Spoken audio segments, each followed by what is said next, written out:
नमस्कार मित्रों, महान राजनीतिज्ञ और अर्थशास्त्री आचार्य चाणक्य ने जीवन को सफल बनाने के लिए ऐसे अनमोल सूत्र दिए हैं जिन्हें अपनाकर कोई भी साधारण व्यक्ति असाधारण बन सकता है।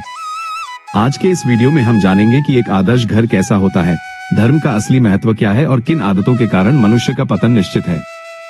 आचार्य चाणक्य कहते हैं कि जिस घर में श्रेष्ठ संतान, मधुर वाणी बोलने वाली पत्नी और ईमानदारी की कमाई होती है, वो घर किसी मंदिर से कम नहीं होता। तो आइए जीवन की गहराई को समझने के लिए चाणक्य नीति के इन महान विचारों को विस्तार से जानते हैं। आचार्य चाणक्य जी कहते हैं कि जिस व्यक्ति के घर में सब साधन उपलब्ध हों, वो घर एक मंदिर समान होता है। जहां आनंद की हिलोरों से परिपूर्ण घर हो, संतान पुत्र और पुत्रियां श्रेष्ठ बुद्धि वाली हो, पत्नी मधुर वाणी बोलती हो, मेहनत तथा ईमानदारी से कमाया हुआ धन हो, अच्छे गुणवान मित्र हो, पति अपनी पत्नी में ही प्रेम भावना रखता हो, नौकर आदि भी मालिक की आज्ञा मानने वाले हों, अतिथियों का आदर सत्कार होता हो, प्रतिदिन प्रभु की पूजा अर्चना होती हो, घर में नित्य स्वादिष्ट मीठे पकवान और मधुर पेयों की व्यवस्था हो और सदा सज्जनों श्रेष्ठ पुरुषों के संग उपासना हो, ऐसा ही घर धन्य और प्रशंसा के योग्य होता हो। यदि ये सभी बातें एक ही घर में हो तो वो घर न होकर गृहस्थाश्रम ही कहलाएगा। चाणक्य जी कहते हैं कि जो व्यक्ति ब्राह्मणों को दान देता है, वो उसे प्रभु कृपा से अनंत गुना बढ़कर मिलता है। जो दयावान तथा परिश्रमी व्यक्ति दुखी तथा पीड़ित ब्राह्मणों को थोड़ा सा भी श्रद्धा से दान देता है, वो दान उतना ही नहीं होता बल्कि वह दान उस व्यक्ति को प्रभु की कृपा दृष्टि से अनंत होकर पुनः अनेक प्रकार से प्राप्त हो जाता है। चाणक्य जी कहते हैं कि महापुरुषों को ही सज्जन एवं श्रेष्ठ पुरुष कहना चाहिए। व्यक्ति को लोक व्यवहार में कुशल होना चाहिए।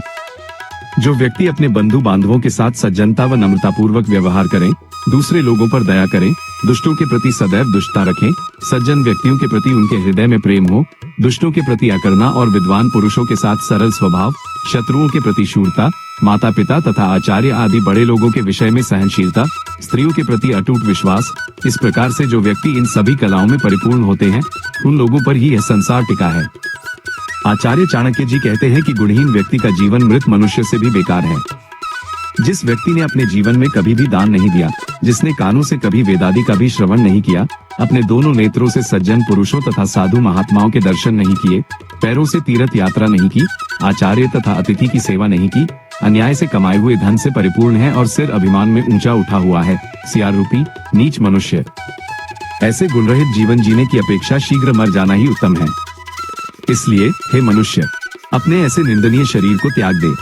जिस व्यक्ति ने अपने जीवन में कभी भी कोई अच्छा कार्य नहीं किया, उस व्यक्ति के मृत शरीर को हिंसक पशु ही त्याज्य समझते हैं। आचार्य चाणक्य जी कहते हैं कि प्रभु के बिना ये जीवन जीने वाले व्यक्ति को धिक्कार है। जिसकी भक्ति माता यशोदा के पुत्र श्री कृष्ण जी में नहीं है, जिनकी जिह्वा अइरों की कन्याओं के प्यारे कृष्ण के गुणगान में नहीं है, जिनके कान प्रभु श्री कृष्ण की लीला व सुहानी रसमयी कथा को आदर पूर्वक सुनने में नहीं है, ऐसे व्यक्तियों को कीर्तन मृदंग धिक्तान करते हुए धिक्कारता है। आचार्य चाणक्य जी कहते हैं कि व्यक्ति के जो भाग्य में लिखा है वो अवश्य होता है। यदि करील के झाड़ में पत्ते नहीं निकलते, नहीं होते, तब इसमें बसंत ऋतु का क्या दोष? यदि उल्लू को दिन में नहीं दिखाई देता तो इसमें सूर्य का क्या दोष? यदि चातक पपीहा के मुख में वर्षा की बूंदे नहीं गिरती तो बादलों मेघ का क्या दोष? विधाता ब्रह्मा ने जो कुछ भी व्यक्ति के ललाट में लिख दिया है, उसे कौन मिटा सकता है? भोग तो व्यक्ति को भोगना ही पड़ता है। आचार्य चाणक्य जी कहते हैं कि सज्जन व्यक्ति पर दुष्टों की संगति से दुष्टता नहीं आती। सज्जन व्यक्ति सज्जन ही रहता है। बुरे लोग अच्छों की संगति में रहकर सुधर जाते हैं, अर्थात सज्जन व्यक्तियों के सत्संग से साथ रहकर दुर्जनों में भी सज्जनता आ जाती है। जैसे फूल से उत्पन्न सुगंध को मिट्टी ग्रहण धारण कर लेती है, किंतु मिट्टी की गंध को फूल कभी भी ग्रहण धारण नहीं करते। आचार्य चाणक्य जी कहते हैं कि व्यक्ति पर साधुओं की संगति का तुरंत का प्रभाव होता है। साधुओं, सज्जन, श्रेष्ठ पुरुषों का दर्शन करना लाभप्रद है, क्योंकि साधु संत तीर्थ रूप तारने वाले हैं। तीर्थ तो समय आने पर फल देते हैं, परंतु साधुओं का दर्शन और संगति तो शीघ्र ही मनोरथों को पूर्ण करता है। आचार्य चाणक्य जी कहते हैं कि सज्जन व्यक्ति दुर्जन व्यक्तियों के बीच ऐसे जीवन व्यतीत करता है, जिस प्रकार विष का जीव विष में ही उत्पन्न होकर उसी में ही मृत्यु को प्राप्त हो जाता है। एक पथिक ने किसी सागर में जाकर ब्राह्मण से पूछा, हे ब्राह्मण, इस नगर में बड़ा कौन है? उस ब्राह्मण ने उत्तर दिया, ताड़ के वृक्षों का समूह। पथिक ने फिर पूछा, दाता कौन है? ब्राह्मण ने उत्तर दिया, धोबी सबसे बड़ा दाता है, जो प्रातः वस्त्र ले जाकर शाम को वापस लौटा देता है। पथिक ने फिर प्रश्न पूछा, यहाँ चतुर कौन है? ब्राह्मण ने उत्तर दिया, दूसरे के धन दौलत और स्त्री हरण करने में सभी चतुर हैं। पथिक ने फिर पूछा, ऐसी अवस्था में किस प्रकार जीते हो? ब्राह्मण बोला, हे मित्र, जिस प्रकार विष का कीड़ा विष में ही उत्पन्न होकर होता है और विष में ही जीता है, वैसे ही मैं भी जीता हूँ। परिस्थितियों और वातावरण के जैसा ढल जाना, यह इस प्रकृति का नियम है। आचार्य चाणक्य जी कहते हैं कि धर्म कर्म रहित घर मुर्दों का निवास स्थान है। जिन घरों में ब्राह्मणों के पैरों को धुलाने वाले जल से कीचड़ नहीं हो जाता, जहाँ वेदादि शास्त्रों के पाठ की ध्वनि नहीं गूंजती हो, जो घर स्वा यज्ञ मंत्रों के अर्थ में बोले जाने वाला और स्वधा माता पिता आदि पितरों को भोजन देने, लीजिए खाइए की ध्वनि से रहित है, वे घर शमशान भूमि मुर्दों का निवास स्थान के समान है। आचार्य चाणक्य जी कहते हैं कि योगी का घर परिवार उसके सत्य कर्मों का एक समूह होता है। एक संसारी व्यक्ति ने एक योगी को आनंद मग्न देखकर योगी से उसके परिवार का परिचय पूछा, तो योगी ने अपने परिवार का परिचय देते हुए कहा, सत्य मेरी जननी माता है, ज्ञान मेरा पिता है, पालक और रक्षक है, धर्म मेरा भाई है, दया प्राणी मात्र पर दया मेरी बहन है, शांति मेरी भार्या पत्नी है और क्षमा सहनशीलता मेरा पुत्र है। ये 6 मेरे बंधु बांधव हैं, जिन्हें पाकर मैं अत्यंत आनंदित हूँ। आचार्य चाणक्य जी कहते हैं कि धर्म का आचरण मनुष्य के जीवन का सार है। मनुष्य का ये शरीर नाशवान है, धन संपत्ति भी सदा पास में रहने वाली नहीं है, मृत्यु सदैव मनुष्य के सिरहाने खड़ी है, अतः धर्म का संचय और धर्म का आचरण करना चाहिए। मनुष्य की मृत्यु के पश्चात उसके साथ कोई नहीं जाता, केवल मनुष्य का धर्म ही उसके साथ जाता है, अतः धर्म का संचय करना चाहिए। आचार्य चाणक्य जी ने उत्सव के विषय में बताया है, ब्राह्मणों के लिए उन्हें भोजन का निमंत्रण मिलना उत्सव के समान होता है। गौओं को चरने के लिए नई घास की प्राप्ति होना उत्सव के समान है। पति का उत्साह से युक्त होना ही स्त्रियों पत्नी के लिए उत्सव के समान है। आचार्य चाणक्य जी कहते हैं कि मेरे लिए तो भयंकर मारकाट युद्ध ही उत्सव है। चाणक्य जी कहते हैं कि पराया धन और पराई स्त्री पर कुदृष्टि नहीं डालनी चाहिए। जो व्यक्ति दूसरों की स्त्रियों को अपनी माता के समान और पराये धन को मिट्टी के ढेले के समान और समस्त प्राणियों को अपनी आत्मा के समान देखता है, वस्तुतः संसार में वही व्यक्ति प्रत्यक्ष रूप से देवता है। चाणक्य जी ने सज्जन पुरुषों की पहचान बताई है।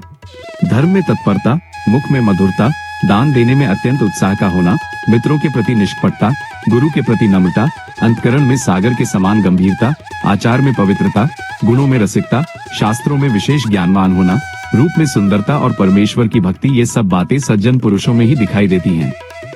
चाणक्य जी कहते हैं कि परमेश्वर की तुलना इस जगत में किसी से नहीं की जा सकती।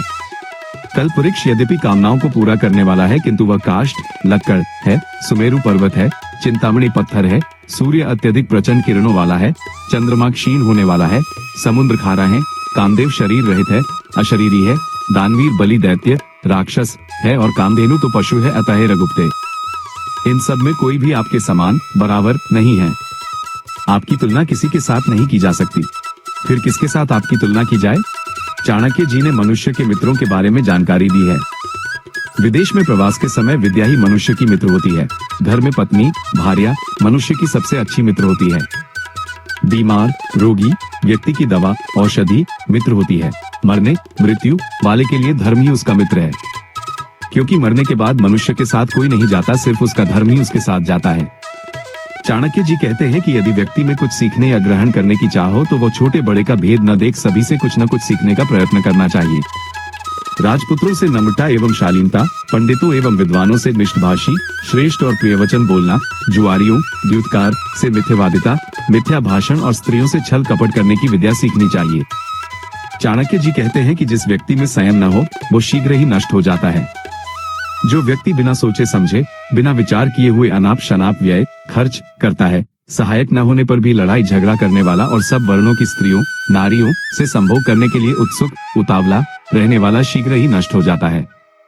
चाणक्य जी कहते हैं कि व्यक्ति को केवल धर्म का ही चिंतन करना चाहिए, अपने आहार का नहीं, क्योंकि आहार तो ईश्वर अवश्य देता है। मान मनुष्य को अपने आहार भोजन के संबंध में सोच विचार चिंता नहीं करना चाहिए। व्यक्ति को केवल धर्म का ही चिंतन करना चाहिए, क्योंकि आहार भोजन तो मनुष्य के जन्म लेने के साथ ही उत्पन्न हो जाता है और परमेश्वर की प्रतिज्ञा है कि आत्मसमर्पण करने वाले को मैं भोजन देता हूँ। चाणक्य जी ने व्यक्ति को निरंतर काम करते रहने की आज्ञा दी है। क्रमशः पानी की एक एक बूंद गिरने से घड़ा भर जाता है। इसी प्रकार धीरे धीरे अभ्यास करने से सब विद्याओं की प्राप्ति हो जाती है। धीरे धीरे थोड़ा थोड़ा संचय करते जाना धर्म की तथा धन की प्राप्ति का कारण है। चाणक्य जी कहते हैं कि जिस व्यक्ति का जो स्वभाव है, उस व्यक्ति के स्वभाव को कभी भी नहीं बदला जा सकता। व्यक्ति के स्वभाव को बदलना अति कठिन है। जिस व्यक्ति का जो स्वभाव होता है, वह सदा रहने वाला तथा अमिट होता है। अवस्था के परिपक्व हो जाने और ढल जाने पर भी जो दुष्ट है, वो दुष्ट ही बना रहता है। जैसे अत्यंत पक जाने पर भी इंद्रायण के फल में मिठास नहीं आती, वो कड़वा ही बना रहता है। तो दोस्तों, आचार्य चाणक्य के इन विचारों से हमें ये सीख मिलती है कि धन और शरीर तो नाशवान हैं, लेकिन केवल हमारा धर्म और अच्छे कर्म ही अंत तक हमारे साथ रहते हैं। चाणक्य जी का स्पष्ट मानना है कि हमें कभी भी अपने भोजन की चिंता नहीं करनी चाहिए, क्योंकि ईश्वर ने जन्म के साथ ही उसका प्रबंध किया है, बल्कि हमें केवल अपने धर्म और कर्म की चिंता करनी चाहिए। अगर आपको आज के ये विचार प्रेरणादायक लगे हों, तो इस वीडियो को लाइक करें और अपने मित्रों के साथ साझा करें। चाणक्य नीति की ऐसी ही और भी गहरी बातों को जानने के लिए हमारे चैनल को सब्सक्राइब करना न भूलें। अपने जीवन में धर्म का संचय करें और सदैव प्रसन्न रहें। धन्यवाद।